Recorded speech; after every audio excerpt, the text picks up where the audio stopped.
Tucked away in the historic Adelaide Hills lies an absolute gem for chocolate lovers.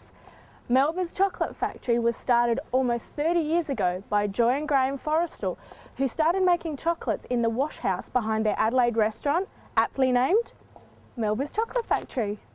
The Forrestals then moved their chocolate making to their garage after they sold their restaurant, but it was in 1990 when the convention centre recognised them in a huge way, asking them to make all the after dinner mints for all of their functions.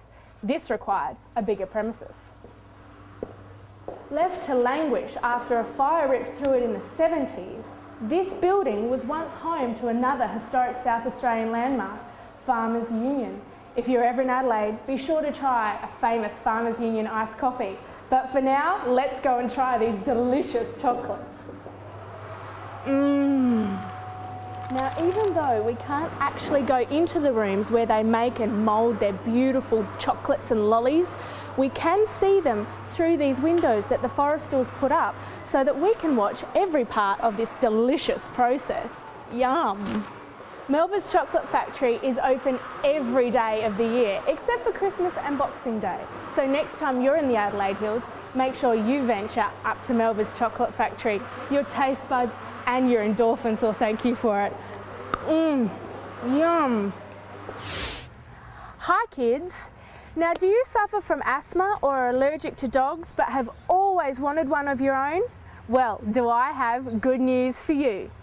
Once upon a time, if you had these problems, you had to go with a poodle. Now, poodles are very, very cute, but sometimes they can be just a little bit crazy. So, thanks to some smart breeders, we're getting a new crossbreed of dogs that mixes poodles with other breeds, and they will be perfect for you. Meet Bentley. Bentley is what's called a moodle. His mum was a Maltese Terrier and his dad was a poodle. And because he's got the poodle in him, his fur is hypoallergenic. This means he's not going to trigger your asthma or your allergy to dogs. Now, where Bentley comes from, they also breed other dogs with poodles to make very smart puppies. One puppy is the labradoodle. I know, funny name, but these puppies are really smart and they're fantastic to train up as guide dogs for blind people who have allergies to dogs or are asthma sufferers. But I think I just want one because he's so cute.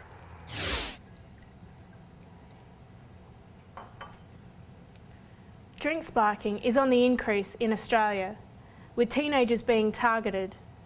Statistics show that 1 in 10 teenagers will experience drink spiking at a house party. Majority of these are female.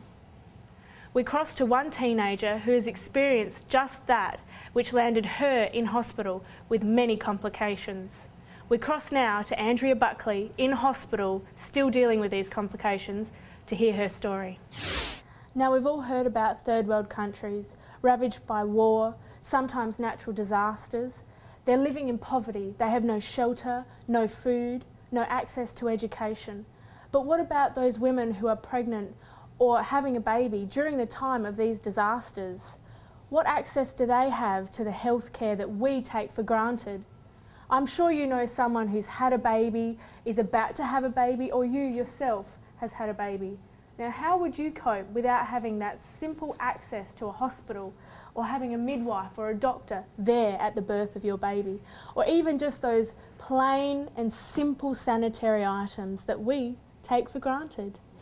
This is where the Alola Foundation comes in.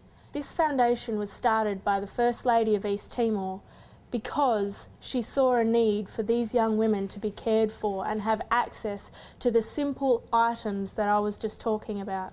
As well as this, they needed access to education because East Timor, as well as having the highest fertility rate in the world, also has the highest mortality rate for mothers and their babies. This needed to be changed. And this is where you come in. Your donations help keep this foundation running. So please make a donation. Visit www.alolafoundation.org to find out more.